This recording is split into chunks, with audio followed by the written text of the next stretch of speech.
Let's get excited about love when this happens. We're going to dive into this conversation today. Whether you're a man or woman, every human wants love, and yet they're confused, scared, and even broken, just like I was. And quite frankly, it took me almost 20 years of what feels like beating my head up against a wall to be in a space where I'm actually now in what I believe is the healthiest, secure relationship ever in my life. Now, I'm sharing my personal experiences because if I can do it, I swear to God, you can too. Now, let me tell you, after my divorce 20 years ago, I was a train wreck. Like many people, I had uh, grew up with the American dream. I was raised with that blueprint of go to college, get a job, meet someone, get married, buy a house, start a family. And I followed that to a T. If you're a tail end baby boomer or even a Gen Xer, you probably had the same blueprint as I did. And like I said, I followed to a T. And yet, quite frankly, I was naive, I was uncertain, and in truth, I wasn't the best husband. I focused on that your job is to be the provider, protector. And I really didn't have the emotional skills or even the wherewithal because I was so hyper focused on making money that I didn't know how to be a husband. And quite frankly, I didn't even know how to be a good father. And like what many people do, they end their relationship, or at least the relationship was ended on by me. And quite frankly, she deserved it. I wasn't a good husband. And I found myself back in the dating marketplace right when the internet came out. And boy, was it a smorgasbord. I thought you could just simply plug in exactly what you want and somebody would magically appear. And sure enough, someone did magically appear. And I went on a really great first date, but something wasn't right. And a few weeks later, another first date and something wasn't right. And a few weeks later, another first date and something wasn't right. And quite frankly, in the course of 1 year, and I'm embarrassed to say this, I had over 100 first dates. Now you might be looking at me like that's insane. Well, the truth was I was a broken man. In fact, one of the reasons why I help women understand men is I understand the emotional trauma that men go through after divorce. Now, most men are good guys. They're just bad daters, but worse, many men are broken, just like I was. And during that space, I wanted someone in my life. I wanted a connection, but I was rather broken. And I know many of you ladies are watching this, or even the men watching this going, God, it just seems like it's so dysfunctional in the dating marketplace that everybody is broken on some emotional level. And to some degree, there's truth to that. It's one of the reasons why therapy is on the rise, personal development, self-help, spiritual work is on such a rise because we humans recognize that to really experience deep, secure love, it requires developing our emotional muscle. You see, sadly, many people in the dating marketplace have weak emotional maturity and worse, poor relationship skills, and particularly poor communication skills. That's right. Now, I know you're watching this going, yeah, it's everybody else, everybody else, everybody else. I swear to God, I'm looking in the camera right now. You are part of that as well. I know you might be in denial of that. The problem is we humans have a propensity of pointing the finger at others without looking at those three fingers pointing back at us, going, maybe I'm not as secure and healthy as I think I am. And I know this because, as I said, it took me 20 years to get to this space. In fact, during that 20 years, I had 2 significant relationships, really great relationships to some degree, but I was broken in those relationships, or maybe I chose the wrong person in one, but thankfully, they weren't toxic. They weren't trauma-based. I know many of you have experienced that, and I know it sucks. I know it sucks to choose a person, but I'll be candid with you. Most likely you made that choice because you followed the design that we baby boomers and Gen Xers were told to follow. And the design is simple: attraction, entertainment, romance, and physical connection is the pathway to relationship success. That's right. Attraction, entertainment, romance, and physical connection. And if that's all we have, then of course our relationship will magically work out because magic fairy dust always works out.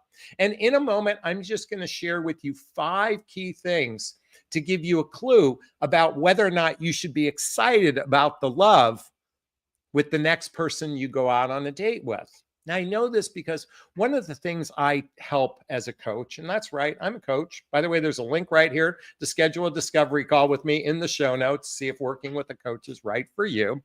See, my whole area of expertise is centered around discernment. You see, discernment, and this isn't about coaching right now. I just want you to focus for a second.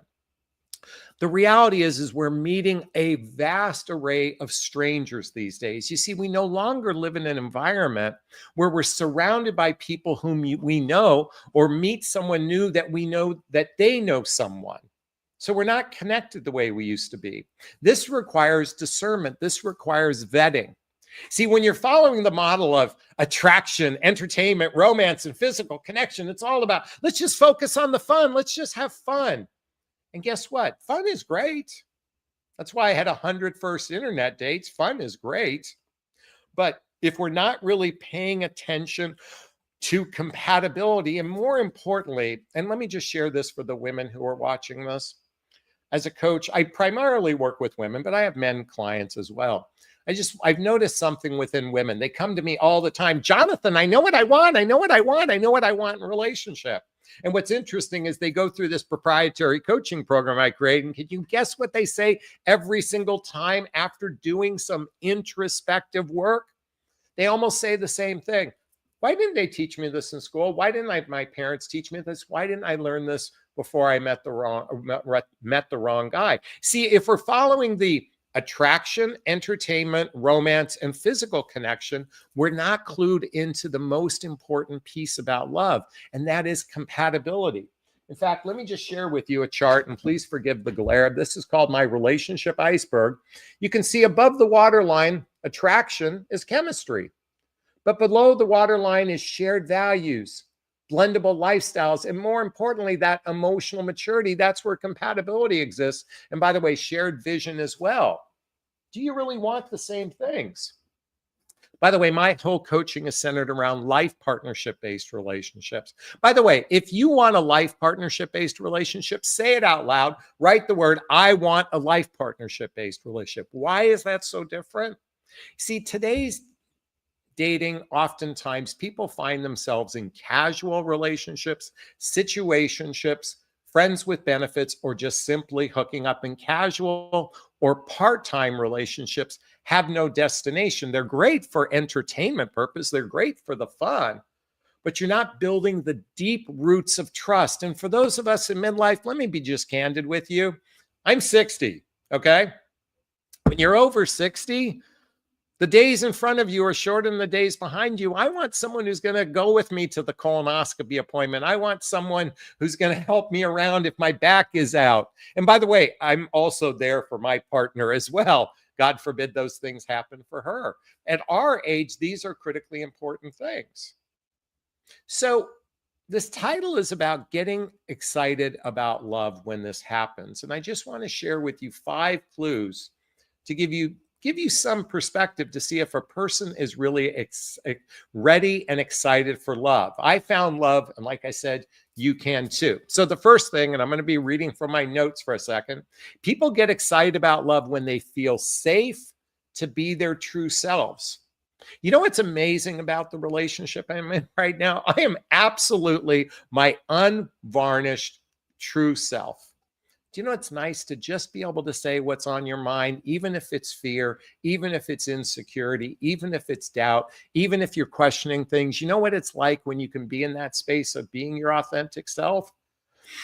My God, you just get to relax. You just get to relax when you're with that person that gets you, that accepts you for who you are. That's what we all want. That's what love is about, is acceptance.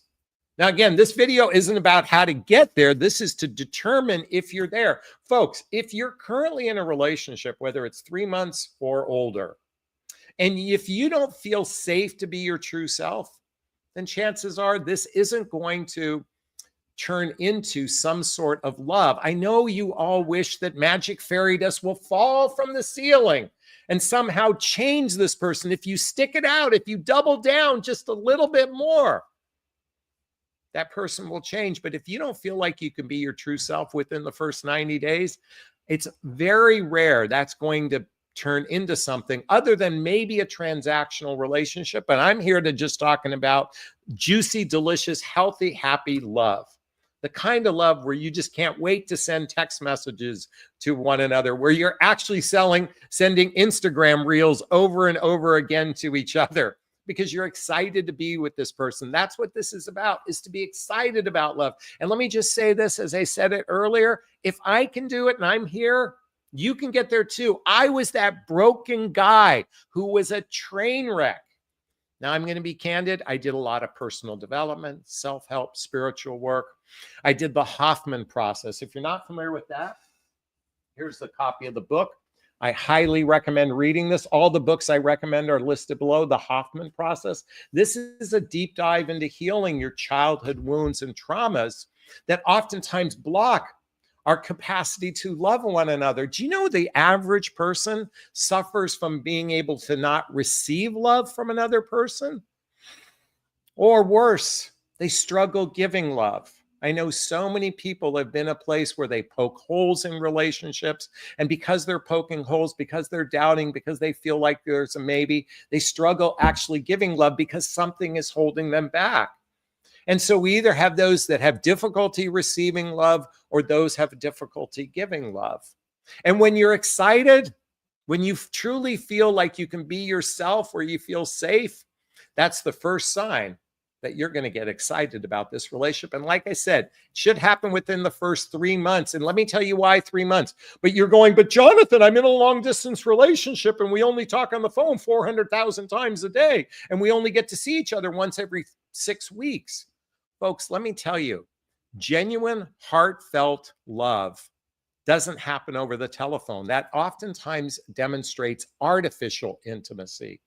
Deep love happens through social activities, hobbies, mutual interests, spending time with family and friends, traveling together, teamwork, building skills, both in your personal and professional life. You should be able to talk about your past with one another, where you're at in your relationship, and where this relationship is going. If you're afraid to be your true self, to even ask the questions where this relationship is going, chances are this isn't going to turn into love. Number 2, you have a deep friendship. First bond makes love thrilling, a deep friendship, that bond of friendship. When a man or woman shows up as a teammate, curious, playful, supportive, it sparks excitement beyond chemistry. When you develop true friendship, you should be able to let me tell you, if in the first 90 days, you can't wake up on a Sunday morning with a cup of coffee and talk 10 hours straight on the couch, if you don't have enough to talk about in excitement and curiosity about going down rabbit holes, I guarantee you probably aren't that great of friends if you can't sit for 10 straight hours. Now, I know some people are going, oh my God, you're crazy, Jonathan. But let me tell you something.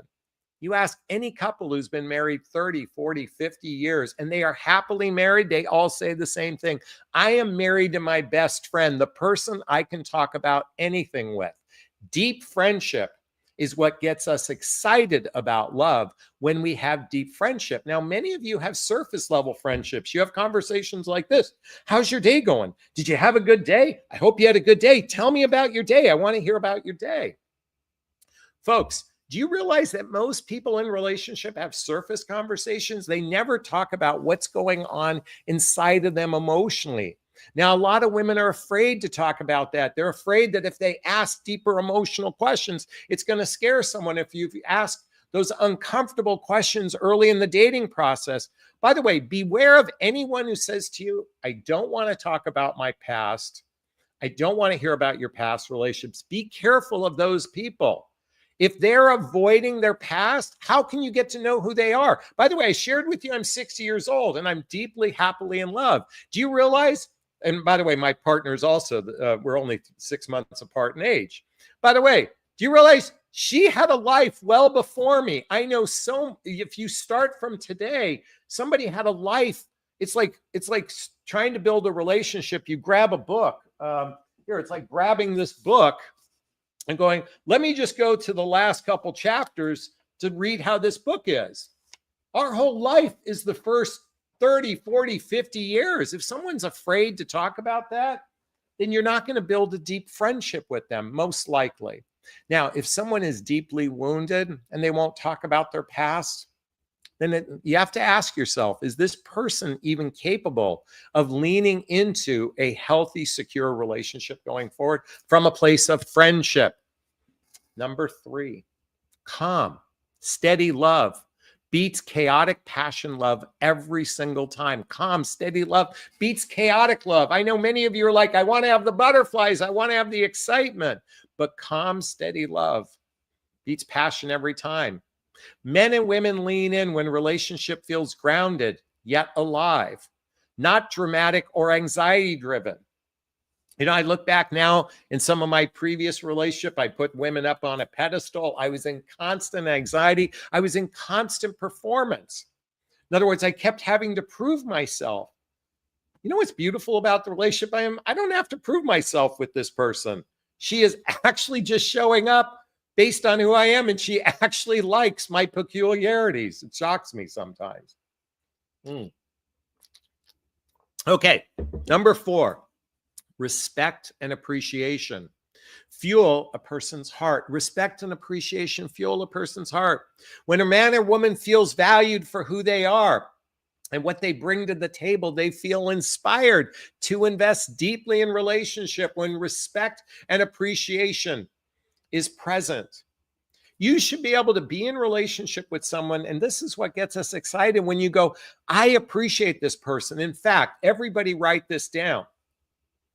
If you're not every single day sharing with your partner appreciation, giving them attention, giving them affection, and certainly acceptance, but appreciation, attention, affection, that's the multivitamin that we have to, or I'm inviting everyone to ingest every single day to have the kind of relationship that it fuels excitement about love. Because when these things happen, and I'm going to share number 5 in a second, when these things happen, you find yourself giddy like I am. By the way, I am giddy like Tom Cruise was on the interview with Oprah when he was talking about Katie Holmes some decade and a half ago. That's how I feel right now. And this isn't lust. This isn't limerence. This is actual being with someone that I feel calm, that I respect, that I appreciate, that we have a deep friendship, and I can be my true self. And lastly, number 5, and this is so important, is choosing someone that shares growth and purpose instead of romance. You share growth and purpose instead of romance. When a couple builds something from a place of growth and purpose, for those of us in midlife, the hardest, by the way, for those of us who are younger, we oftentimes operate from a place of we're supposed to make babies and that sort of thing. But at midlife, it's hard to determine what's the purpose outside of making babies and raising a family. So I'm here to invite everyone going forward to have a plan to really determine what's the purpose of us being in a relationship and focus on growth. And what does growth look like? It's how we're going to build a life together, to actually have those conversations, to building a life together. Because if you're not having those conversations early on, you might have a transactional relationship, but it's probably not going to lean into something serious from a place of love. Is this sinking in? Is this resonating with you? Please let me know if it is. I'd like to hear your thoughts. Post a comment below. I do my best to read them all in the first 24 hours. As always, if you find value in my videos, please hit that like button. Please share this video. Please subscribe to my channel. Hit that notification bell so you can be notified of new videos. And if you want to connect with me directly, hey, there's links below. Schedule a discovery call with me to see if working with a coach is right for you. Join my group called Midlife Love Mastery. Get the books I recommend. Follow me on social media. And don't forget to get my dating vows as well. All right, those who know my live format know it's time for Q&A. If you have a question, write the word question and post the question thereafter. Or you can purchase a super sticker, super chat. There's a little $ sign in the chat box. All the monies from the super sticker, super chat goes to a scholarship fund in the name of my son, Connor Asley. That's a picture of him right there with his brother, Colin. He's my son who passed away over 7 years ago. And as honor, we donate to causes like the Hoffman Process, Insight Institute, and scholarships to coaching as well. And our goal tonight is $50, so I'd appreciate some love. By the way, my chat box is not working, so I'm going to have to look up the questions here. So the first question that came in, bear with me 1 second, is from Kimberly. And she writes, my last 5-year relationship was based on attraction, romance, and entertainment. He was a pilot. So he moved on from me to my best friend following the same modal. Why? You know, Kimberly, it's hard to say why that might happen. You were together for 5 years. I mean, pilots are notorious at being, you know, a woman in every port kind of thing. I mean, they're notorious for that. I'm not suggesting that's what happened in this case, but they're certainly notorious for that. Something must have happened in your relationship that he felt a need to go somewhere else. Maybe there was challenges in your relationship. Again, it's hard for me to know the why. But again, your relationship was based on attraction, romance, and entertainment. So it sounds like in the 5 years, you really didn't build the deep roots of trust, nor did you actually build something together during those 5 years. But Kimberly, I'm so sorry that happened to you. I know that must suck, especially. My question for you, and I've seen you on my channel many of times, have you healed from the ending of this relationship? Have you forgiven this experience, and have you moved on? That would be my questions for you as well. Okay. I'm going to give you a big, gigantic Jonathan Bear hug, Kimberly. Thanks for the question. Trista writes the following. By the way, Gabriella says, hello, everyone. Trista writes the following. Any tips on how to help partners live their truth? Great question. How to help people live their truth? You know, being excuse my slurping, by the way, being introspective. I think to know your truth, you have to be able to know yourself. What I like about the book, The Hoffman Process, which I talked about earlier, this really gets into some nitty-gritty stuff about your childhood. And I think to get a sense of who you are, you have to know where you came from. So that would be the first thing I would be curious about, is have someone read this book to get a sense of who they are. To know thyself is to know what your fears, your insecurities, your negative patterns, your limiting beliefs, how your judgments affect, how your actions affect others, how your judgments can block love. These are some of the facets of self-awareness. Knowing your love attachment style. It requires a desire to be introspective and to look inward. That would be my invitation for you, Trista. But thanks for that question. I really appreciate it. All right. Angela says, hi, thanks so much. Seems like you're embarrassed and ashamed of, seems like they're embarrassed and ashamed of their truth. Okay. If someone, coming back to Trista, if someone has an embarrassing place in their life, it's going to be difficult for them to own their truth. They have to, by the way, anyone who, then by the way, your truth is again, your truth is your fears, your insecurities, your negative patterns, your judgments. And to know that requires being introspective. By the way, I have skeletons in my closet. There's things that I'm embarrassed about in my life. And doesn't make me a bad person. There's things that I don't want to talk about because I have shame and embarrassment around it. But I'm here to say healthy relationship is where you can talk about this stuff to your partner. That's what love is all about, a safe place to land. Not to be your therapist, but to effectively be someone you can talk about anything with. You don't have to talk about everything, but you can talk about anything with them. Okay, Trista? All right, Ariel has a question. If one of your past girlfriends, while you were broken after divorce, wanted to help you heal and helped you heal, do you think the relationship could have lasted long term? You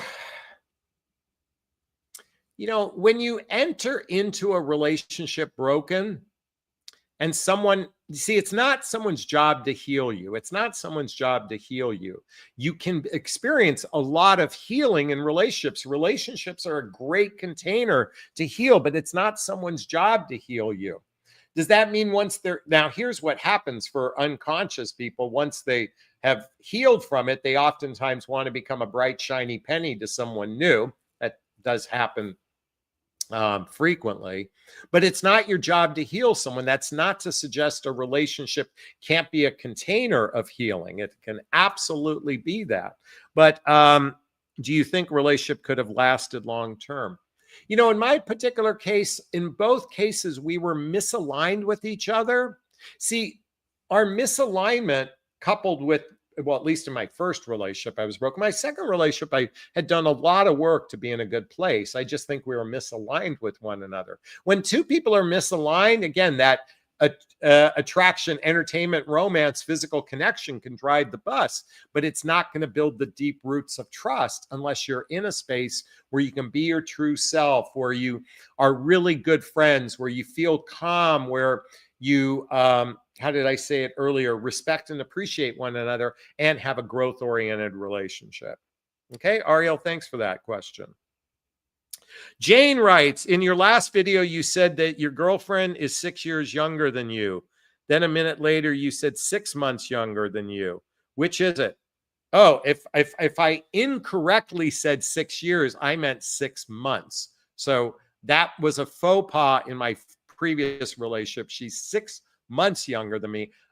If I just made that, that's like a typo in my brain. So the real answer is, Jane, she's 6 months younger than me. Okay.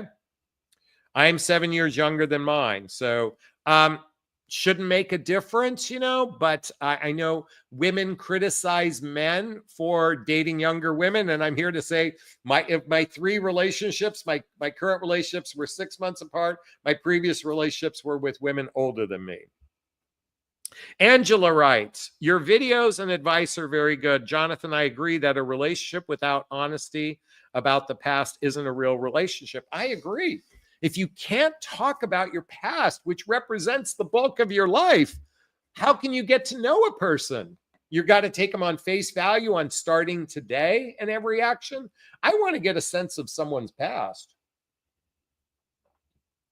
It's one of the reasons why you spend time with family and friends, to have a connection to their shared experiences of their past. It takes, to get to know someone, you have to know where they were. Like, how do you get to know someone if you don't know where they came from, both literally and figuratively? So good point. Kimberly says, thank you for the hug. I sort of moved on, but I believe that the man had a pattern. I take the blame of 40% in the first year of us being together when he choked me over his son having a meltdown. God, I'm sorry you chose to stay in a relationship with someone who has had a, quite frankly, a violent experience to choke you. Kind of curious why. I understand he was having a meltdown, but to get to that level of anger, to get physical, I mean, to stay with him 4 more years, I'm curious what was going on for you in that particular case to want to stay on longer. Just a curious question. Okay. Sue writes, question. I met someone online. We did meet and had 3 dates. I'm not sure if it's right for me. I wanted sparks after 3 dates. Nothing yet so far. Should I be patient? Okay. Well, here's the thing. In my first date with my beloved, we didn't have chemistry for one another. We weren't each other's type. Now, there's more to the story because they didn't trigger our anxious or avoidant or insecure stuff in our lives. Not that I think my girlfriend is insecure attachment, but it didn't trigger my stuff. But what happened is we built a friendship over the telephone, and I just liked who this person was. So when we saw each other a second time, it was like, and we kissed, it was like game on. If you've gone on 3 dates and you don't feel an energetic connection, if you don't feel an intellectual, emotional, or energetic connection after about 3 dates, the most I'd give it, I'd give it as 10, but I'd say try at 5. And if you're not moving forward, Either he's a bad dater or it's a misaligned. Do you feel some level of friendship with this person? If you're feeling a level of friendship, I would keep moving forward. But if you're not feeling a level of energetic connection, intellectual, emotional connection with this person, it probably, if it doesn't happen by the 5th date or the 10th date at the very latest, then I would probably say it's never going to get there. I've seen a lot of people try to put a square peg in a round hole. If you feel like you're putting a square peg in the round hole, it's probably not going to work. All right, folks. And Sue says, yes, friendship. Well, if you have friendship, then I'd say it's worth investing with one another. Hey, folks, I hope you found value in this conversation. Get excited about love when these things happen, when you can be your true self, when you can build a deep friendship, when you feel calm, when you respect and appreciate one another, and certainly when you have a vision for the future and you have a purpose and growth as part of the makeup of your relationship. You can get excited about love when that happens. Hey, I'd like to hear your thoughts on what I just shared. Post a comment below. I do my best to read them all in the first 24 hours. As always, if you find value in my videos, please hit that like button. Please share this video. Please subscribe to my channel and hit that notification bell so you could be notified of new videos. And if you want to connect with me directly, hey, there's links below. Schedule a discovery call. Join my group. Follow me on social media. Get the books I recommend, all listed below. All right, I'm going to sign off this video as I always do. First off, give myself a big, gigantic Jonathan Barrick of self-love. I'm going to reach into the camera and give you a hug of love, if that's okay. I'm asking you to turn to someone, a pet, a teddy bear, a pillow. Give either of them a hug of love, because hugs are a great source of love. And let's face it, we could all use more love in our lives. Thanks, Kimberly. Thanks, Sue. Thanks, Angela. Thanks, Sue and Jane, everyone that commented. Big hugs to you. Have a wonderful evening. Be well. Thanks. Bye-bye now. Bye-bye.